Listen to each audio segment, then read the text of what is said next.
El yo y el pensamiento.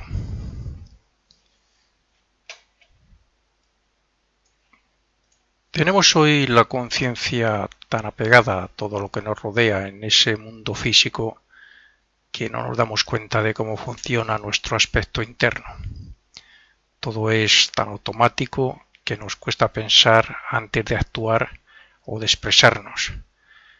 Pero hubo un tiempo en que no fue así. El proceso de gestación y nacimiento de un niño desde el punto de vista de la conciencia es similar al que tuvo que hacer la humanidad hace millones de años para obtener la conciencia de vigilia que tenemos ahora. Veámoslo un poco más claro. Antes de nacer un niño tiene la conciencia del yo o ego en los mundos invisibles, donde ha estado preparando en parte su futura vida y sus cuerpos. Cuando nace, comienza a perder la conciencia de esos mundos para despertarla progresivamente aquí. Por lo tanto, no tiene memoria, ni razonamiento, ni nada, excepto el poco desarrollo que va adquiriendo de los sentidos. El primer impacto que conoce suele ser el de comer. Un recién nacido pues es el alimento, es lo que primero le llega. Y este comer pues le produce placer y como efecto a su vez produce un sentimiento y también deseo por repetir ese hecho, ese acto. De ese deseo por alimentarse es ese deseo por tomar más alimento el que le produce placer, pero también dolor si no se le alimenta. Son los dos primeros conocimientos que obtiene a través del sentimiento. Placer si se le alimenta y dolor si no es así. Son esos hechos, el sentimiento, los sentimientos y los deseos respecto a lo que le rodea y le atañe, son ellos los que le atraen, mejor dicho, la atención del ego hacia el mundo físico, hasta que según van pasando los meses y los años, entonces ya toma plena conciencia del mundo físico y de su cuerpo. Estamos hablando de un bebé recién nacido, como progresivamente va tomando conciencia desde ese primer contacto con el alimento y después ya a través de los sentidos por otros diferentes medios va tomando conciencia del mundo físico, que es como decir que el yo está tomando conciencia a través de su cuerpecito que va a utilizar una vida más en el cuerpo físico. Esto es exactamente lo que pasó con la humanidad. Perdió la conciencia global que tenía en los mundos superiores, donde había estado preparando la formación de sus futuros cuerpos y su futuro despertar con la ayuda de otros seres para, a partir de darnos ciertos seres el germen de lo que hoy llamamos mente, despertar aquí ya como individuos. Eso fue a principios de la Atlántida. ¿Cómo ocurrió esto? Igualmente que el niño, la necesidad de alimento, el frío, el calor, la relación con otros seres, la muerte incluso, etcétera, hizo que el yo sintiera interés por esos hechos que les llegaban externa e internamente cuando todavía era guiado como hoy esos seres guían a los animales. A nosotros nos guiaron igual, teniendo la conciencia en esos mundos, pero fue también a través de la necesidad de alimento, el placer del alimento, el frío, el calor, el contacto con otros hermanos nuestros encarnados, e incluso la muerte y todas esas cosas, lo que hicieron que ese yo, que nunca había estado conscientemente aquí en el mundo físico ni era consciente del cuerpo físico, se fuera haciendo consciente progresivamente. Pues exactamente igual que los niños recién nacidos según van pasando los días, los meses y los años. Un impacto físico crea una comunicación desde el sentido que lo percibe hasta el cerebro por medio del sistema nervioso. Este cerebro físico lo comunica al cerebro etérico por medio de una vibración en los éteres. El cerebro etérico estimula un sentimiento o emoción en el cuerpo de deseos como efecto del impacto o sensación. Y estos hechos, repetidos a diario, atrajeron el interés de la conciencia del yo para que se centrara en el mundo físico. Esa es la cadena de o relaciones que hay en los cuerpos según el yo va recibiendo impactos en forma de un contacto, en forma de imagen a través de los ojos, en fin, a través de los sentidos que se comunican con el cerebro. A partir de ahí comenzó a desarrollar la mente y a razonar gracias a que con cada experiencia se iba grabando en el átomo simiente, que ya hemos hablado de él muchas veces, haciendo que el ego reconociera muchos de los impactos y de las sensaciones que despertaban estos. Por tanto, es el yo, el pensador y conocedor, quien relaciona y ordena las sensaciones que le llegan y va reconociendo los sentimientos y emociones hasta que obtiene el conocimiento suficiente como para pensar como un yo individual. Pero cuando digo que esos impactos y sensaciones despertaban el interés del yo, también me refiero a que el yo se hacía un observador de sí mismo. Al recibir cualquier estímulo, impacto o imagen a través de los sentidos, reaccionaba sobre sí mismo y observaba lo que ocurría ahí. Y eso, lo que ocurría, es lo que le llevaba luego a observar fuera. Lo que le hizo progresar también a pasos agigantados. Hoy precisamente ocurre lo contrario. Todo es tan automático que no nos damos cuenta, y si nos damos cuenta normalmente no nos importa, de que ciertos hechos, palabras, sensaciones, etcétera, despierten en nosotros respuestas de maldad que nos perjudican a nosotros mismos y al prójimo. Vamos así por la vida sin dar importancia a lo que ocurre en nuestro aspecto interno, y en el externo, pues aunque lo veamos casi no le demos importancia. Nos hemos acostumbrado a ese cierto grado de maldad que es tan común, desde una simple crítica pues hasta ver un aspecto negativo en los demás, y no nos damos cuenta de que ahí hay un germen del mal. Nos hemos olvidado de observar y de observarnos, de discernir y de analizar cómo actúa la mente según los impactos que la llegan. Y lo peor es que con cada repetición grabamos más profunda e intensamente esa respuesta, creando así un mal hábito que a veces se convierte en obsesión por el hecho de dar tantas vueltas a la cabeza a un mismo problema o preocupación. Por tanto, debe quedar claro que un impacto externo es una sensación que produce placer o dolor, pero eso solo por sí mismo no trae progreso. Para que haya progreso en forma de conocimiento, memoria y conocimiento en general, bueno, pues el yo debe observar y pensar. El resultado de una sensación lleva al cerebro una imagen y ésta llega a la mente. Pero si no observamos de qué se trata y no razonamos, poco provecho podemos extraer de la experiencia, poco desarrollo se va a hacer de la mente. Está demostrado que pensar, razonar, es incluso un gran beneficio para la salud.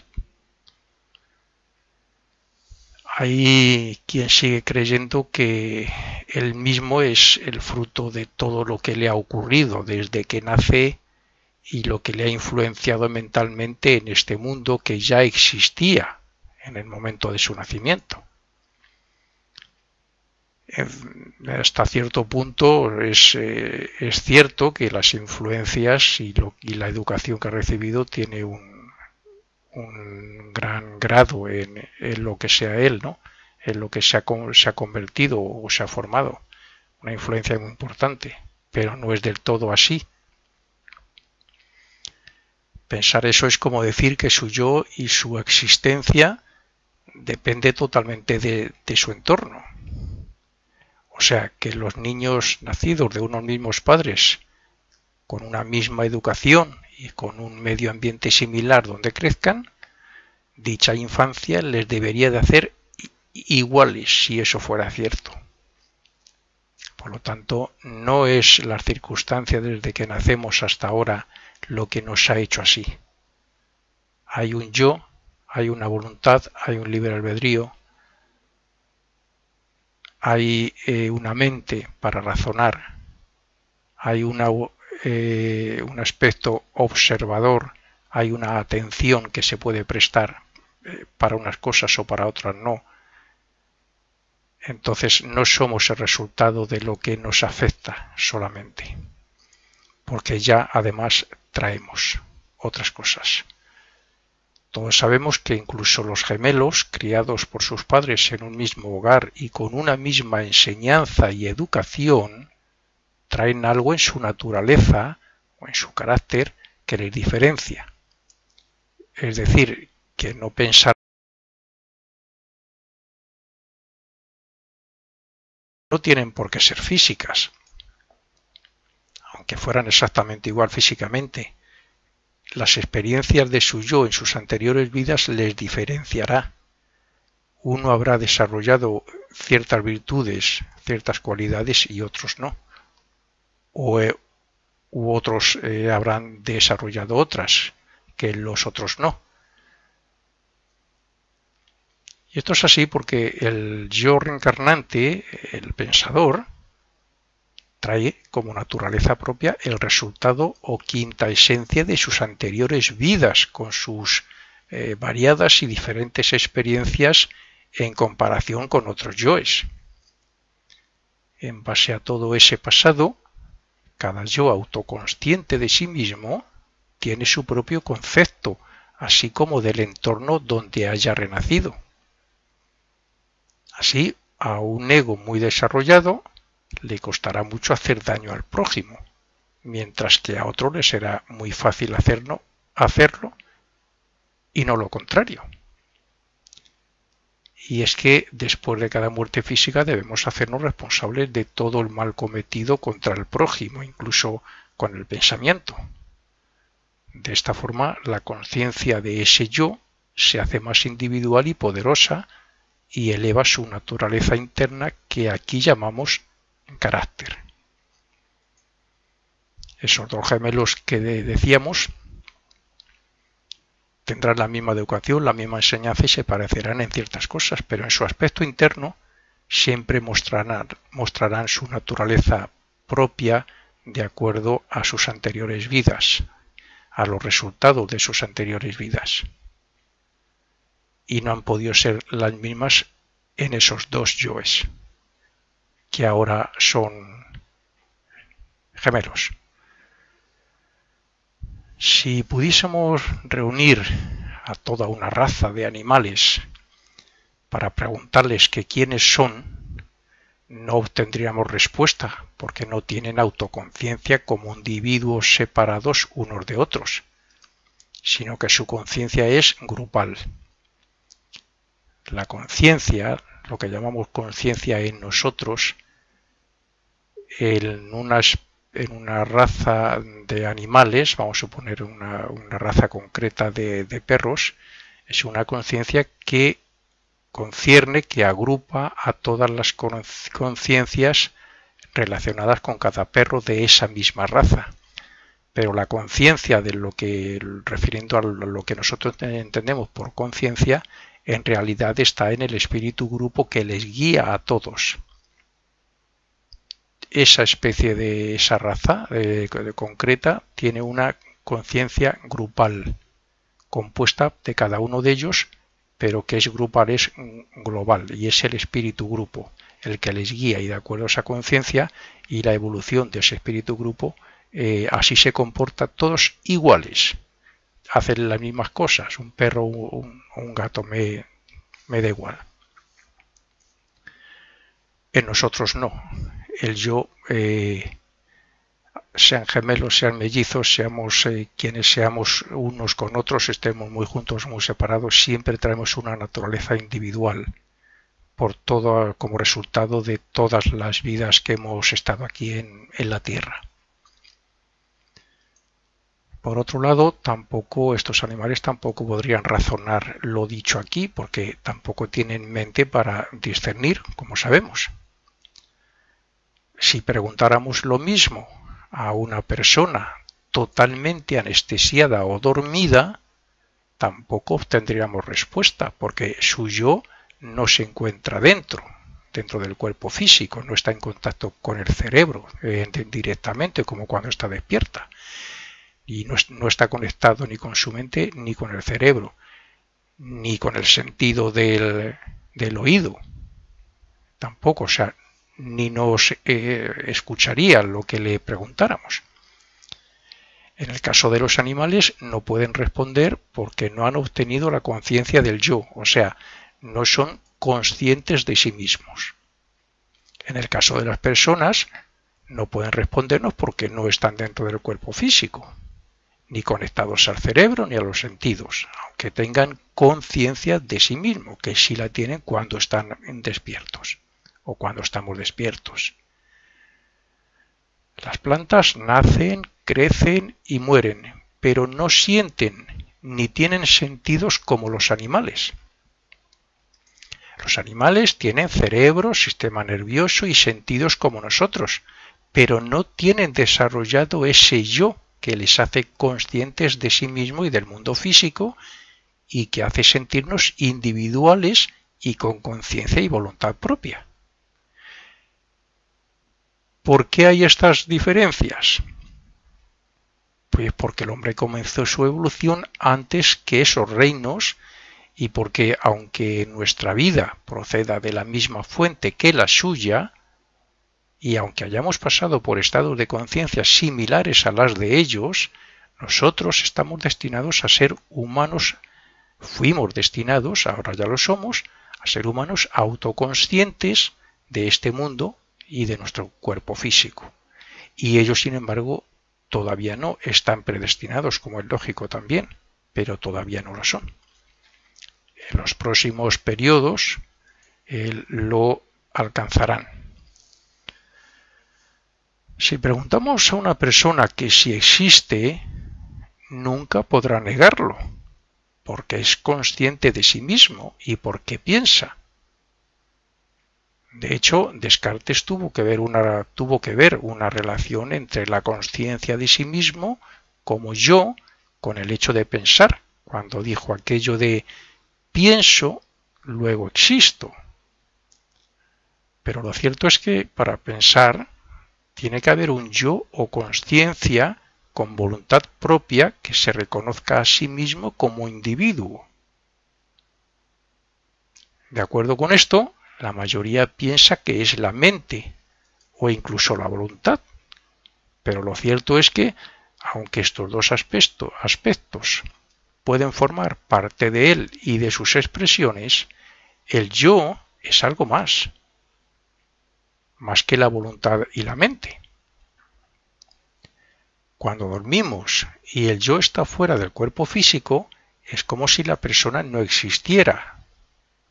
Pero cuando está dentro se muestra de diferentes formas.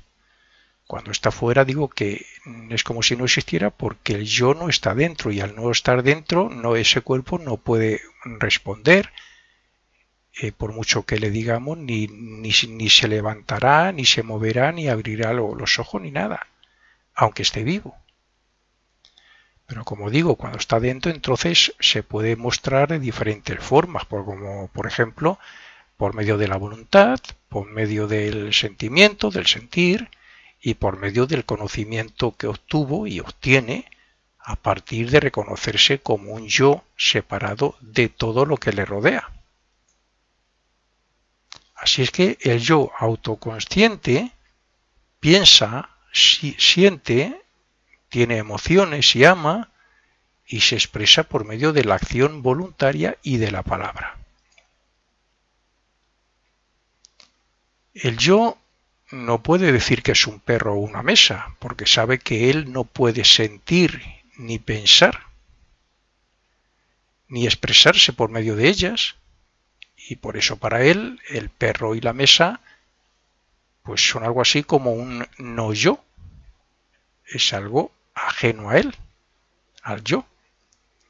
El yo puede sentir y utilizar sus miembros como algo suyo, pero esos miembros, por ejemplo un brazo o una pierna, no piensan ni tienen conciencia de sí mismos ni voluntad propia, aunque sea una pierna nuestra.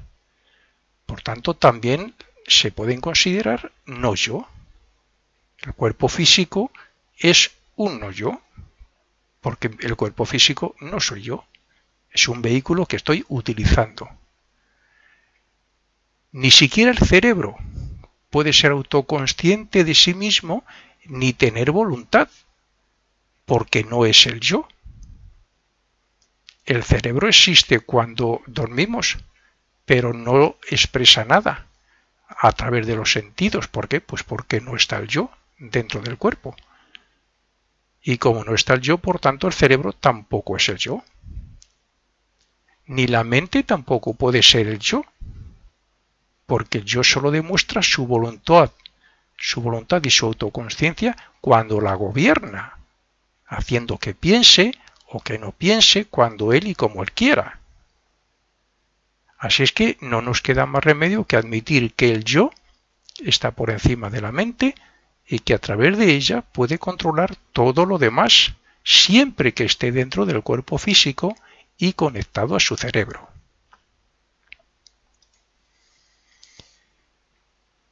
¿Y por qué tiene que estar el yo dentro del cuerpo físico?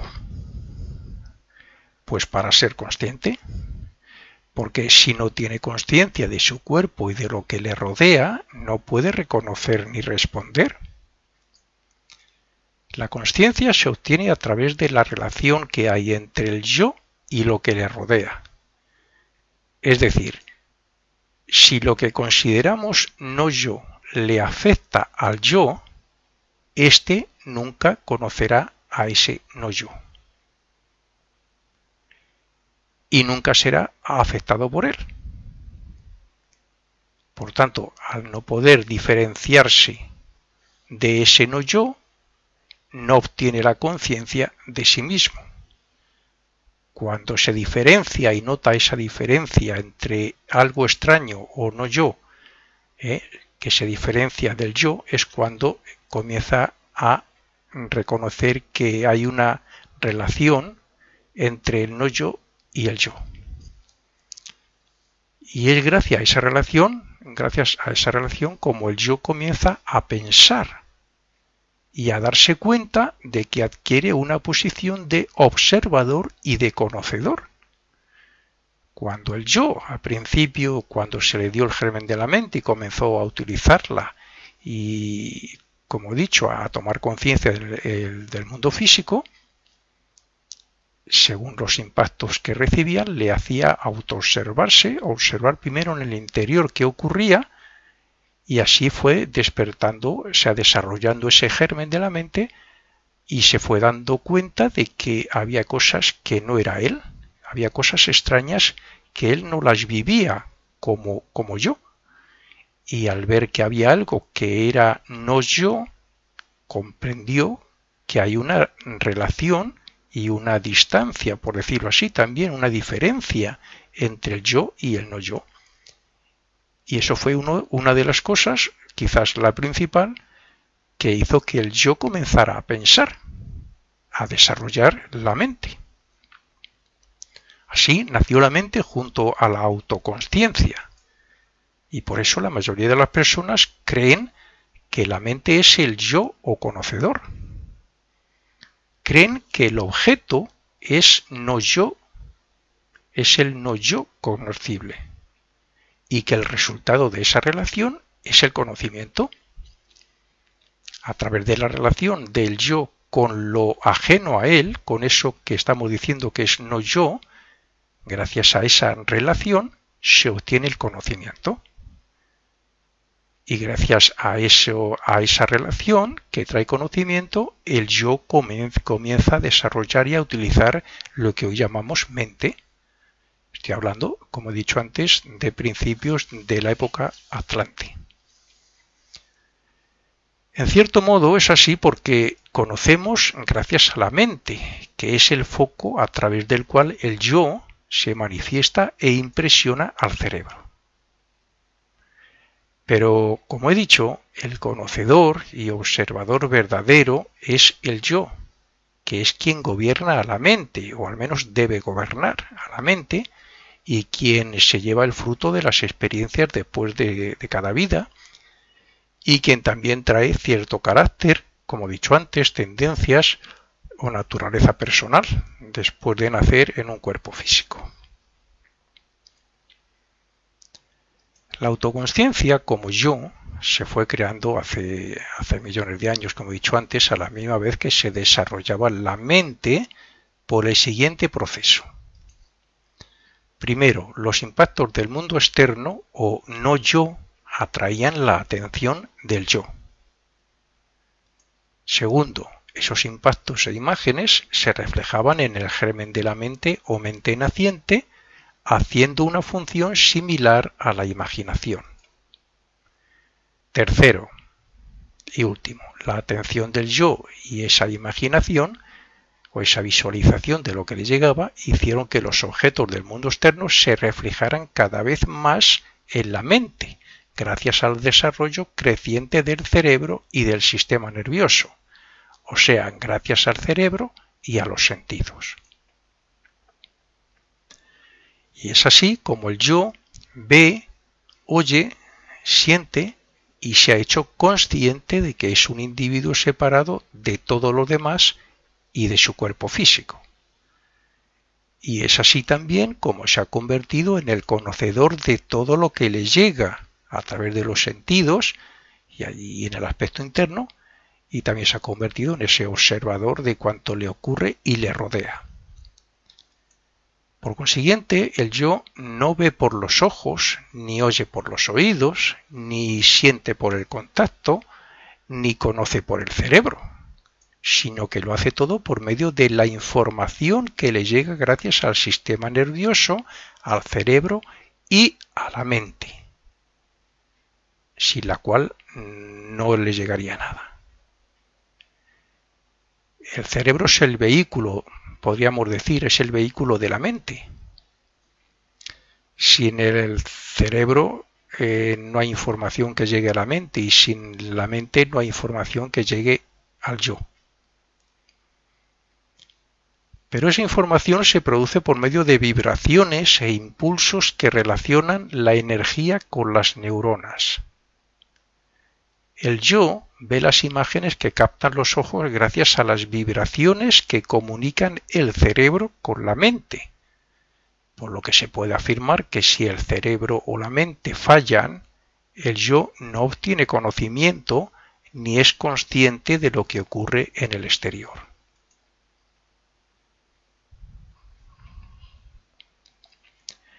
El espacio, y más concretamente la atmósfera de la Tierra, es como un mar de materia de diferentes grados de densidad y de vibración que nos afecta y que a la vez responde a los diferentes órganos o vehículos que el yo utiliza en sus renacimientos. La luz, el calor, la electricidad, el magnetismo, las emociones, el sonido, las ondas de los diferentes medios actuales de comunicación que se mueven por la atmósfera son algunas de las causas de esas vibraciones tan variadas que existen en los mundos donde evoluciona el yo. Todas esas modalidades de vibraciones se mueven a diferentes velocidades según la densidad del éter o materia que haya en el mundo con el que esté relacionada. Así, el calor o el sonido, causan unas vibraciones más lentas que el pensamiento o que una emoción. Cuando decimos que vemos, es porque cierta clase de vibración afecta a los órganos de la vista, produciendo un movimiento que llamamos luz. Y esa luz o imagen pasa al cerebro, donde la mente lo capta para luego, si quiere responder, pues así lo hace, ¿no? El yo a través de la voluntad, dependiendo de lo que sea. Se puede responder con palabras, se puede responder con un movimiento físico, con un impulso por medio de la emoción, etc. Pero las vibraciones que alcanzan a la mente son mucho más elevadas y se mueven mucho más rápido que las que llegan a los ojos. Las vibraciones que captan los ojos son todas muy lentas en comparación con el mundo del pensamiento, donde se mueven los pensamientos y las vibraciones relacionadas con los pensamientos. Cuando la mente responde a lo que la llega por medio de los sentidos, lo hace con un movimiento sobre la materia mental que solemos llamar pensamiento. Y estos pensamientos, que pueden afectar a otras mentes según el tipo y grado de vibración, tienen formas según cuál sea su naturaleza. De esta forma podemos comprender cómo el yo se hace conocedor, bien por la información que le llega por medio de los sentidos o bien por el contacto con otras ondas de pensamiento. Cuando el yo contesta a lo que le llega en forma de vibración procedente del cerebro y de los sentidos y su respuesta alcanza al objeto o sujeto, entonces dicho objeto es conocido por el yo, como decíamos antes. Es ese cómo se obtiene el conocimiento. El yo se hace conocedor, obtiene memoria y evoluciona principalmente gracias a la observación exacta de los hechos, al interés, a la intención, a la propia observación en sentido interno y al discernimiento incluso. Si solo se observa superficialmente, si no se pone interés en conocer y si apenas se razonan las cosas, no llegará al yo como verdad o realidad, sino como unos simples hechos borrosos. Cuanto más claro, cuanto más concentración, cuanto más claridad en los pensamientos, en el hecho de pensar, con más claridad llegan al yo. Cuanta más concentración y cuanta más intención por parte del yo, también más materia de las regiones superiores del mundo del pensamiento formarán el cuerpo mental. Cuanta más materia mental y más elevada sea su vibración, más diferente, real y claro será el mundo para el yo. Démonos cuenta de que el mundo del pensamiento es una expresión mental de Dios que representa a su mente, gracias a cuya materia debemos acercarnos en conciencia a Él. Por tanto, debemos dejar de pensar tanto en lo material y objetivo para pensar en lo espiritual y subjetivo, que es la manera de utilizar la materia mental, la materia de este mundo del pensamiento, en particular de la más elevada. Para los estudiantes de ocultismo que conozcan los diagramas que ya he mencionado en algunas de mis grabaciones, los diagramas de los mundos que han creado algunas escuelas como la Fraternidad Rosacruz, el diagrama de los que hay en el concepto Rosacruz del Cosmos, diré que además de que la mente no es el yo, puesto que el yo es el conocedor gracias a la mente, la mente se compone de dos aspectos, como así lo muestra dicho diagrama. Vemos que el mundo del pensamiento en ese diagrama se divide en dos grandes regiones o dos bloques. Por un lado tenemos a la mente abstracta, donde se sitúa el vehículo del yo, normalmente llamado el cuerpo causal. Y por otro tenemos a la mente concreta o razón, que se forma a modo de un cuerpo independiente y que se suele llamar el cuerpo mental. la mente para muchos. Esto significa que, además de que la mente es el foco o herramienta gracias a la cual el yo, como he dicho, impresiona al cerebro y recibe información, también es similar a los otros cuerpos en el sentido de que es una capa o velo que impide la expresión directa del yo como consciencia. El yo no nos puede hablar como consciencia directamente. Al filtrarse a través de los diferentes vehículos hasta que llega al cerebro, se distorsiona mucho.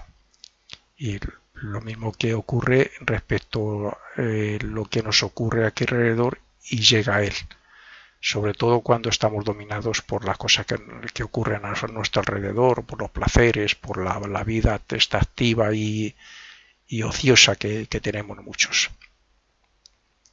Los ocultistas que hemos profundizado en estos conocimientos sabemos que al descender un ego o un yo para renacer, atrae materia del mundo del pensamiento, materia del mundo de deseos y otro tanto de la región etérica y del mundo físico para construir sus cuerpos, que es como decir que se ha envuelto, esa conciencia se ha envuelto en varias capas que le impiden ver y expresarse como debería de ser, o sea, cómo podría hacerlo. Pues bien, la mente concreta hace de velo, algo así como si fuera un cristal de color que cambia la visión que llega al yo. Naturalmente que el color del cristal puede variar mucho de una persona a otra según sea su desarrollo intelectual y espiritual. Cuanto menos desarrollo intelectual y espiritual, el color sería más oscuro en este ejemplo que estamos poniendo, ¿no? Cuanto más desarrollo intelectual y espiritual, el cristal será más claro y el yo podrá ver mucho más claro. No hay que olvidar que lo que es la mente en cada uno de nosotros es el resultado de todos nuestros pensamientos, de nuestros renacimientos desde la época atlante. Y según haya sido su evolución y según sea su naturaleza, así será el color con el que vea las cosas y así podrá ser transformada por el yo en cada momento o ahora. Ella vibra en determinado grado y se sitúa en determinado nivel según los hábitos de pensamiento y según en qué círculo se mueva la personalidad. La mente vibra en el nivel que le corresponde de los 7 que hay. Ni a la mente ni la podemos eliminar ni la podemos transformar por arte de magia, pero sí podemos cambiar esos hábitos o buscar mejores ambientes intelectuales y otras cosas con tal de transformarla poco a poco, progresivamente, vida tras vida. Por eso tenemos lo que hoy llaman mielina, o de los muchos descubrimientos en los estudios que se han hecho del cerebro, la mielina, que está en el cerebro, que nos ayuda a crear nuevas y más profundas conexiones neuronales. Con cada repetición, la mielina ayuda a fortalecer ese pensamiento en el cerebro, crea, por decirlo así, la repetición va creando nuevas conexiones, nuevos canales. Por tanto, todo es cosa de concentración en todo lo que hacemos, buscar motivos elevados para pensar en ellos y meditar y poner atención a lo que expresamos y a lo que ocurre a nuestro alrededor con la intención de actuar siempre bien, pensar siempre en positivo y no dejar que la mente piense por sí misma en lo negativo.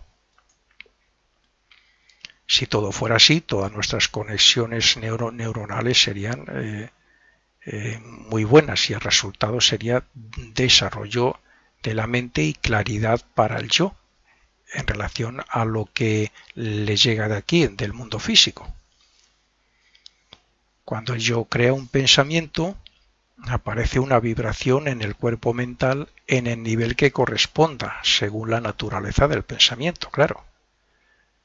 De forma similar a las conexiones neuronales en el cerebro que acabamos de hablar, Pues con cada pensamiento intencionado y concentrado se hace vibrar la misma clase de materia y se va reafirmando su naturaleza, de manera que cada vez será más fácil pensar en ese mismo hecho.